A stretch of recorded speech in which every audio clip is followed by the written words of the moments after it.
Welcome to Brave. Be inspired by the best leaders of Southeast Asia tech. Build the future, learn from our past, and stay human in between. I'm Jeremy Au, a VC, founder, and father. Join us for transcripts, analysis, and community at www.jeremyau.com.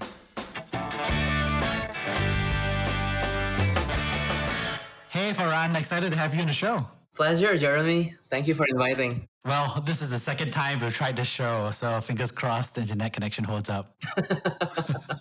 I'm pretty sure this one should be better. Yeah.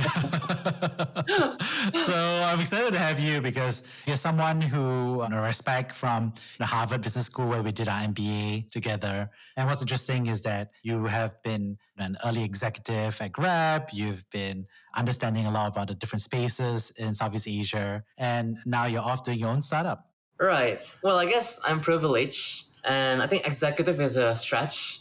I wasn't an executive yet at Grab. But I think pretty privileged that I could join Grab early on when they were still building their operations and then started scaling up in Indonesia specifically.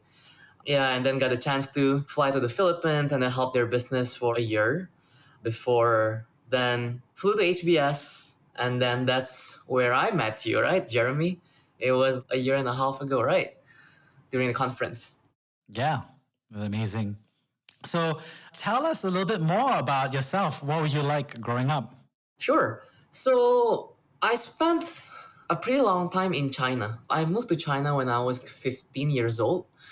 I did my undergrad and also worked there for a year. I did mechanical engineering, but then I later found that that was not my passion. So then decided to jump ship and did investment banking instead. So I was doing equity research for 2.5 years, both in China and also in Indonesia. It was in 2015 that I flew back to Indonesia and then just built my career from then on.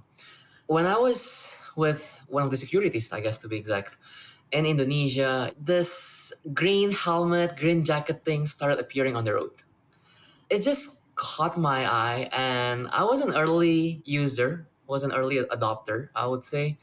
And I was fascinated by the kind of service and also the pricing, the predatory pricing they offered. At one point, I felt amazed because I only spent less than $1 to bring me back and forth to my house. It's only 5 kilometers distance, so it's impossible. I felt bad for the driver, and a lot of times I tipped the driver. But what I realized in 3 months' time, actually the riders could buy a new motorbike. And that's what made me really curious about the business. And then I started searching, later on decided to join Grab. So I moved to Grab June 2016, and then was in charge of expansion, basically building their business from the ground up. Got a chance to travel around Indonesia and then build networks, learn tons of things from talking to the local drivers, talking to government officials. And even one time, our office got raided early in the morning, 8 a.m., just woke up. And then one of my team called me that 5, 6 trucks coming into the office full of police started asking our legality and stuff. It was a really great experience. I learned so much. But then in 2018, I got a new project. So then I was sent to the Philippines, basically managing their P&L for their transport business. So I was basically in charge of all the cities except Manila. It's a great experience. Got to learn different cultures, different way of working with people. And then in 2019, got accepted to HBS. So then flew there, did 2 semesters at HBS. However, when the pandemic hits, decided to fly back to Indonesia. And then during my summer period, started Segari. Little did I expect. The business just keep on growing, and then we later on got invested. And it's up to this point right now. Amazing. And tell us more about what was it like? Why did you choose to work at Grab? First thing is the experience that I told you, right? I was so curious about this business. And then what amazed me even further is investors, like prominent investors like SoftBank or all the big shots, they poured in like billions of dollars. I think for Chinese Indonesians, My family, at least, the way I grew up with, they always told me like, if you don't have a profitable business, then why you still go to work? And this kind of business model is totally different. Actually, investors are pouring money for you to burn in order to get market share. That drove my curiosity, and that's why I decided to join Grab. I always wanted to be an entrepreneur. And when I was interviewed at Grab, back then the interviewer asked me, what kind of role do you want to do? He could create any roles for me. So I said, like, that's good. I want to be an entrepreneur. So I want to learn on how to launch a business. That's how I finally got my launcher position. Yeah. And what was it like being a launcher? It's great. When I first joined Grab Indonesia, we were only present in 4 or 5 cities. Within 1.5 years, we were present in 100-ish cities. So I personally traveled to around 50 cities around Indonesia. And the beauty of it is I grew the team from only myself, grew it to a team of 200 to 300 people and spread across Indonesia. So being a launcher, I would say I enjoyed most of the parts. Long working hours. Every Monday morning, you went to the airport. You took the earliest morning flight, and Friday night you came back, and then you're gonna spend like your weekend in Jakarta, and that's it. That was my routine for 60, 70 weeks when I was in charge of expansion. I really love my role there. I could expand my network. I could meet a lot of great people from different backgrounds. I could enjoy their food, culinaries, and at the same time, learn on how the Southeast Asia decacorn works. Learn on how to manage their data and how basically tech startups are different to conventional business. And what was it like growing it from like yourself to 200 people? That must have been a crazy amount of growth. What was it like? How do you feel like? It's a huge challenge, Jeremy. Being a banker, you used to work alone. You're basically a solo performer. But then when you have to lead a team, then your leadership style needs to adjust. Back then, I was only 25 when I joined Grab, and the only leadership experience I had was managing an Indonesian student organization in Shanghai. Wasn't that huge, wasn't that big. It took time for me to build confidence, to build trust from the management team of Grab. So that also helps me being mentored and then slowly given more and more headcounts. Having all those factors, I think, kind of built my leadership skills. Even until now, like there is still so much things to learn. HBS lead class, I think that is one of the most great classes at HBS. Still, every day, even until now, I learn so many new things, and especially about myself. What did you learn about yourself? Well, things like what really drives me, and then what pisses me off, and what kind of people that I can work with. This kind of things sounds like arbitrary, but it's crucial for you to be a leader. So, do you have any good stories about the time over there? One of the most memorable stories I had at Grab was I got blackmailed. It was my second month at Grab. My job back then was to launch Makassar. It's in Sulawesi. It's the biggest city in Sulawesi, I believe. And ride hailing business wasn't present at that time. So it was totally new, it was totally nascent. But the amazing thing is, when I was there, it actually coincided with the tragedy that happened in Jakarta, where Bluebird drivers started fighting with ride hailing drivers. And that built the awareness of ride hailing in Makassar. So then when I arrived there, one of the things that I did was to meet with the taxi driver leaders and offering them on what kind of things that Grab could offer and how technology could help them. But then I think they've seen the bad news and how ride hailing companies killed their business and they don't want to share their pies. That was the first day I arrived, and then I talked to them. The second day, early in the morning, I got blackmailed. And he said, okay, this is my land. And if you still want to launch Grab, well, you know what will happen. I've killed people in the past. That's what he said. Okay. That was like my first life threatening experience I had. Being a banker, you're basically safe, right? You're in a safe environment. The only thing that you're facing every day is Bloomberg, is your two monitors. But this is a real threat.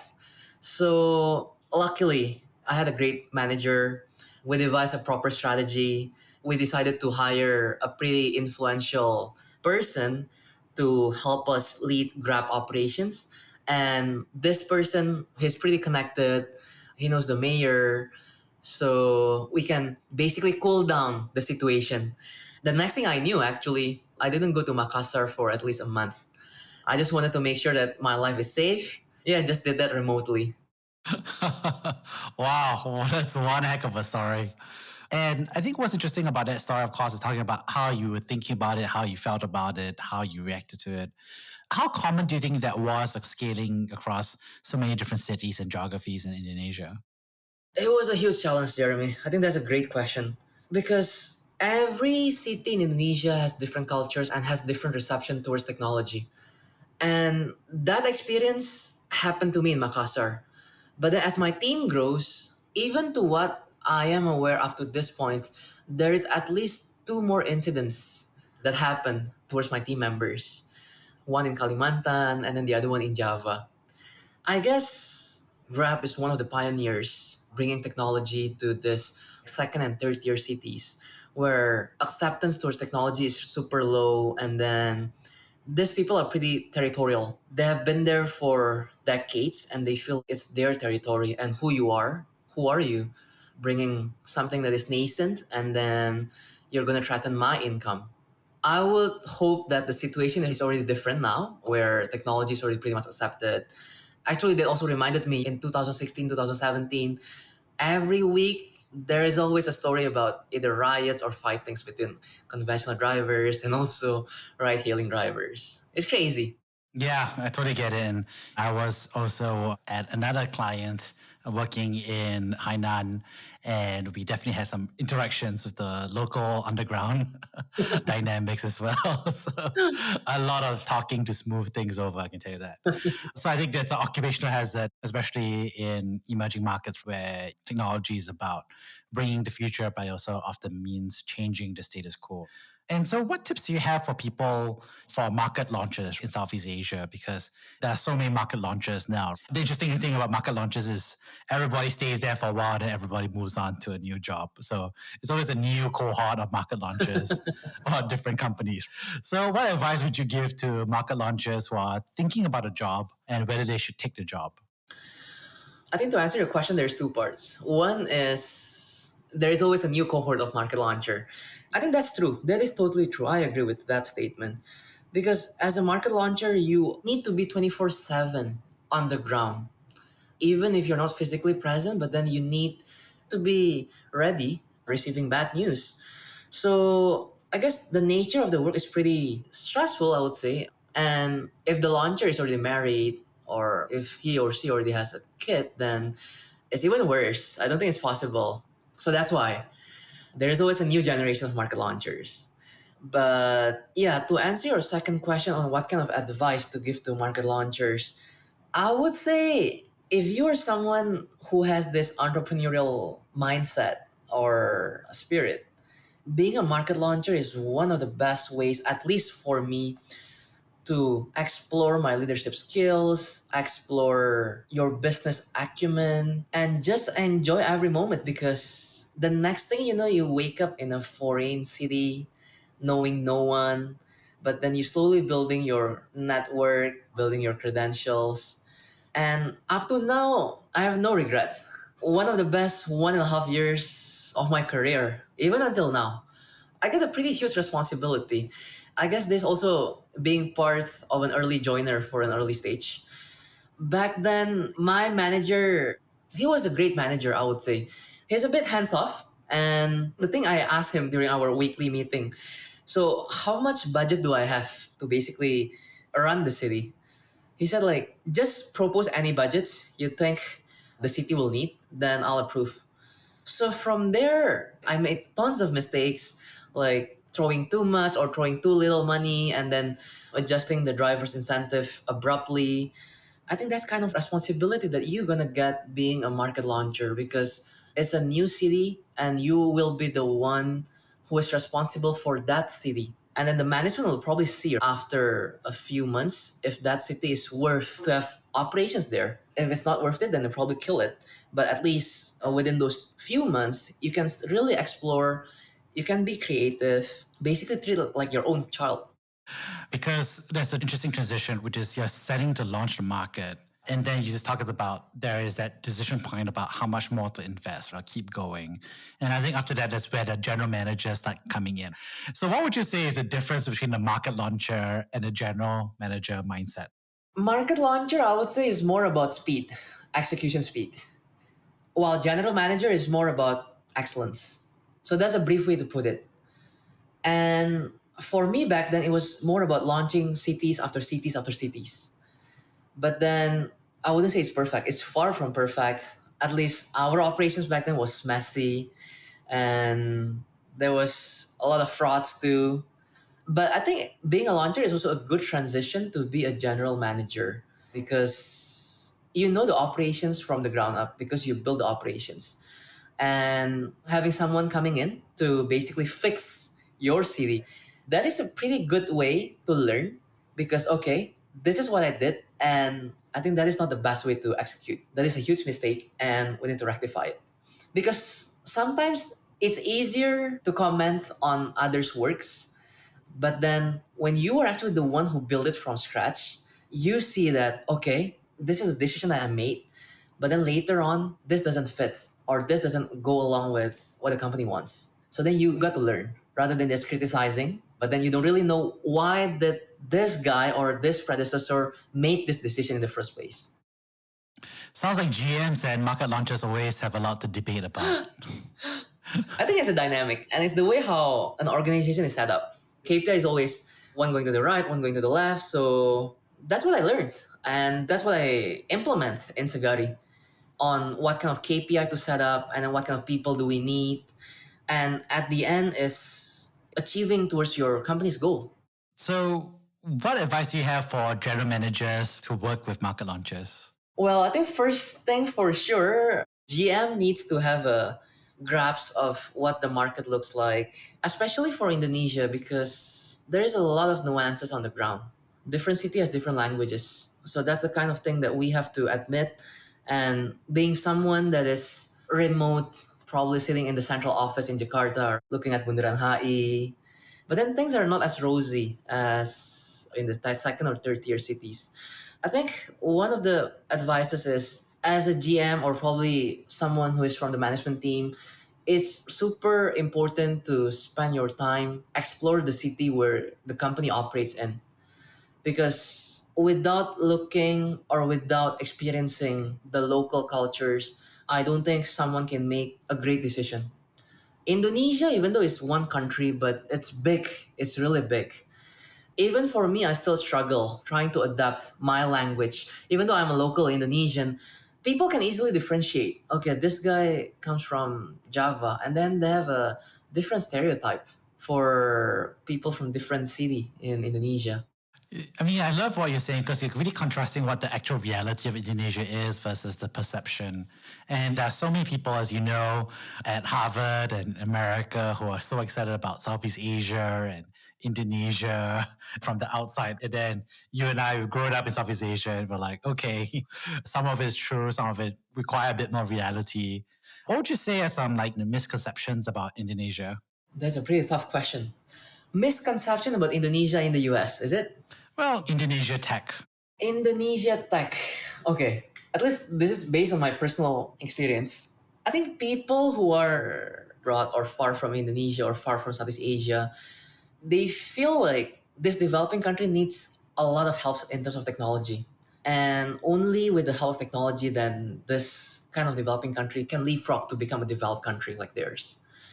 But then the problem, even for unicorns or decacorns in Indonesia, let's say for example, I would say 60-70% of the operations are done offline or done by on the ground team. I would say technology is only an enabler, but it's not the core business.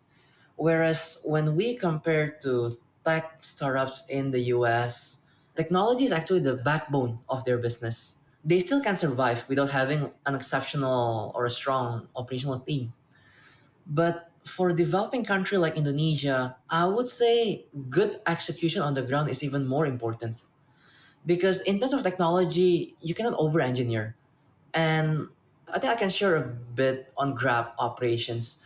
I think Grab was one of the first to introduce cash payments for their four wheels business.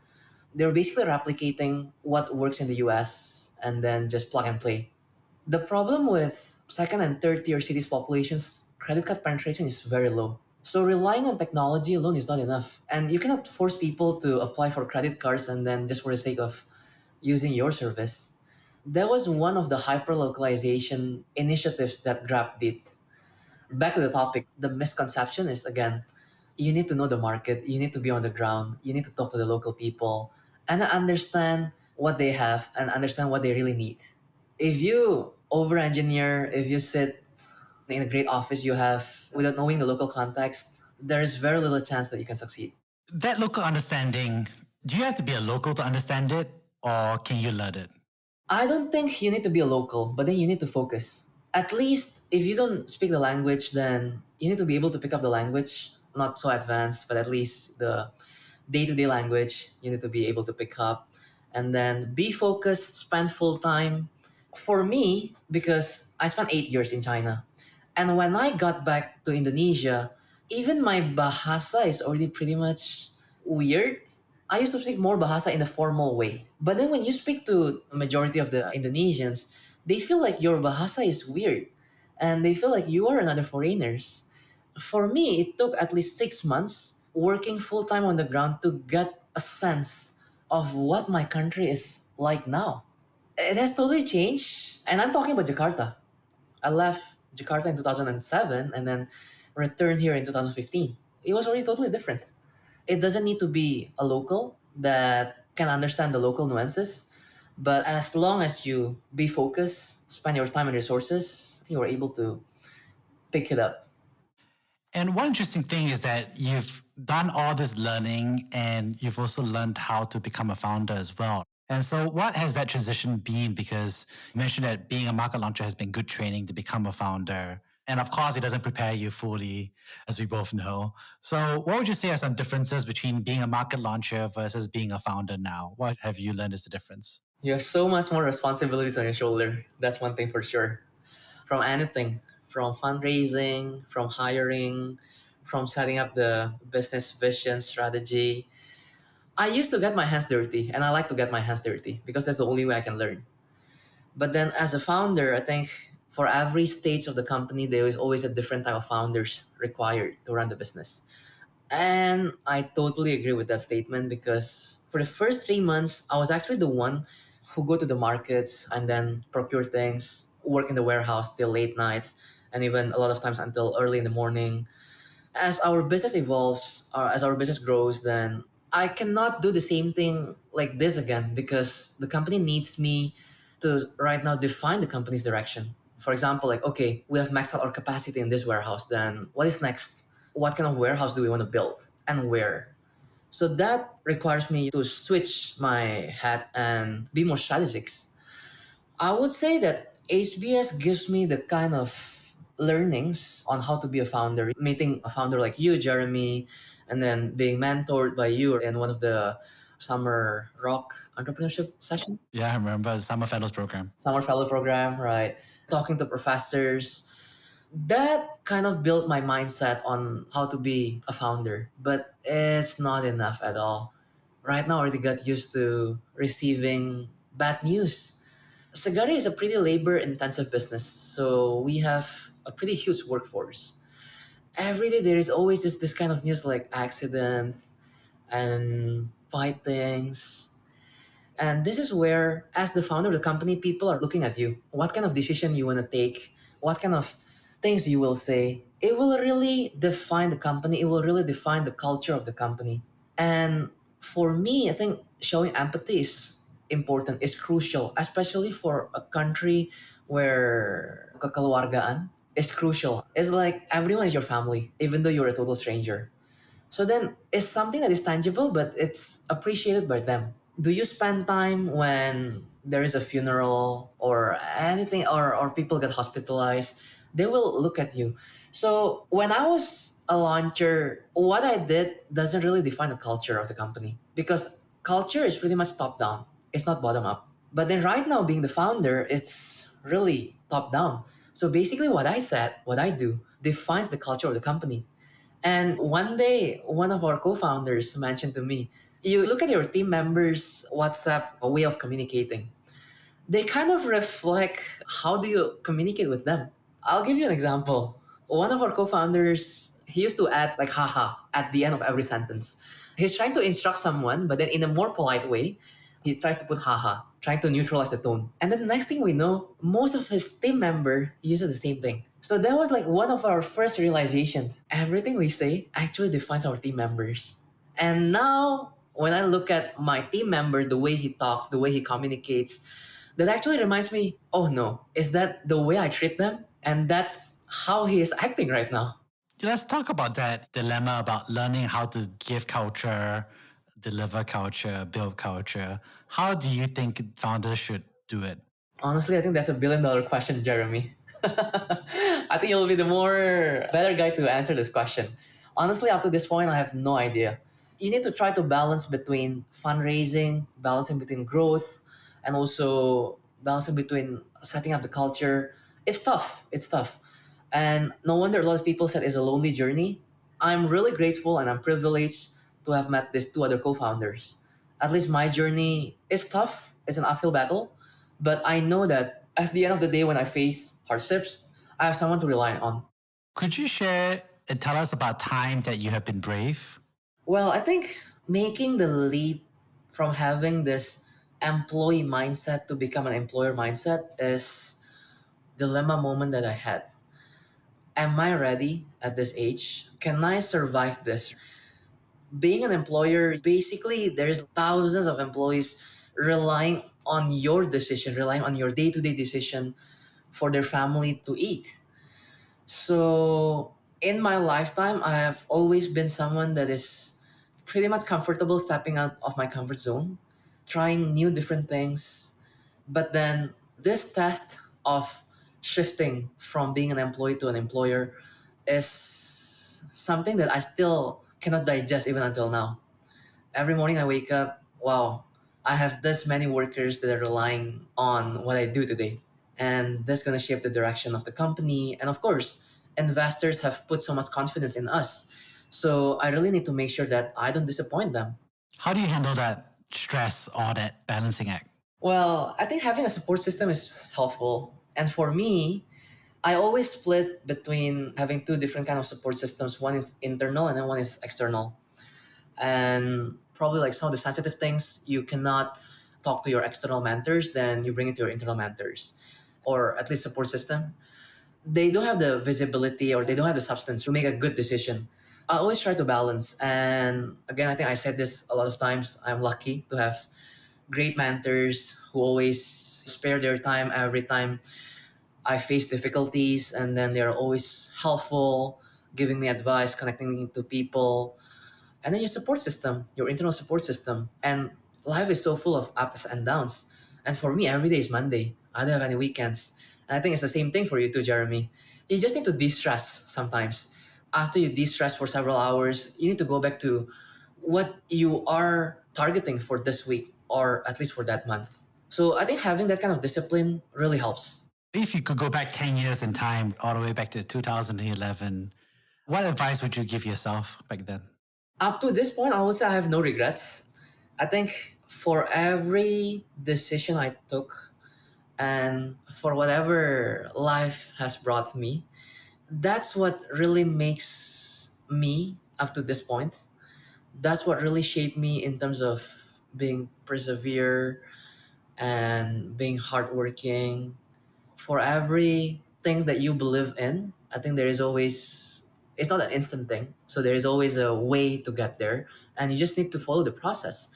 I've always been pretty systematic in what I want to do. From day one, I always know I wanted to be an entrepreneur. So what are the things, what are the stuff that is required? Of course, having mentors, having a great brother like I have who advises me on what are the things I need to take. One of the things that I can share with you, Before HBS, I already wanted to be an entrepreneur. And I talked to one of the VCs, one of the top VCs in Indonesia. And he said, I know your undergrad school is a great one, but you're still made in China. And I think the connotation of made in China is still kind of negative in Indonesia. And he told me, you're going to have a hard time in fundraising because you don't have that kind of credibility. So that's what really made me, okay, I think I need to go to HBS. I really need to apply to HBS and then get the credibility to get to my next step in my career. And do you think going to HBS helped create that next step in your career? Definitely, yes. Of course, the H brand and the network that you build. And lastly, I think the professors and also the friendships. I cannot be thankful. Even until now, I'm still in touch with one of the supply chain professors at HBS who gave me a lot of great advice. His research spans across Africa, Asia. He shares a lot of great findings of what works and what doesn't work in those countries. And then we brainstorm and then try to apply it in Segari. Awesome. Well, thank you so much, Farand, for coming on the show. I really appreciate that. And I'd love to paraphrase the three big things I learned from this conversation. The first, of course, was thank you so much for sharing about how you learned about scaling Grab Indonesia from many cities. In one sense, the number of cities that we grew, but also the number of market launches that were part of the team, and how you pioneered that role, and also a lot of the learnings and scary things that happened, like the blackmail, which also turned out to be actually a recurring dynamic for not just you, but also for Grab scaling across multiple countries and cities, but also for many other technology companies scaling across emerging markets. And the second, of course, is I really love that advice that you gave around market launcher, really the dynamics around the fact that they are about speed and GMs are about excellence. I think was a great summary about the different priorities, and also some great advice about whether you should take the job to be a market launcher and how to be successful on the job. And lastly, of course, thank you so much for sharing like a lot about what I call the founder reality, about what it's like to build culture, how hard it is, how to self-regulate, how to get balance, how to get mentorship, and a lot of the judgment that VCs may have on your past schools versus Harvard, but also what needs to be proven out in terms of culture and results. So thank you so much, Farhan, for coming on the show. Thank you for the summary, Jeremy. I hope that's helpful and let's keep in touch. Thank you for listening to Brave. If you enjoyed this podcast, please share this episode with friends and colleagues. Sign up at www.jeremyau.com to discuss this episode with other community members in our forum. Stay well and stay brave.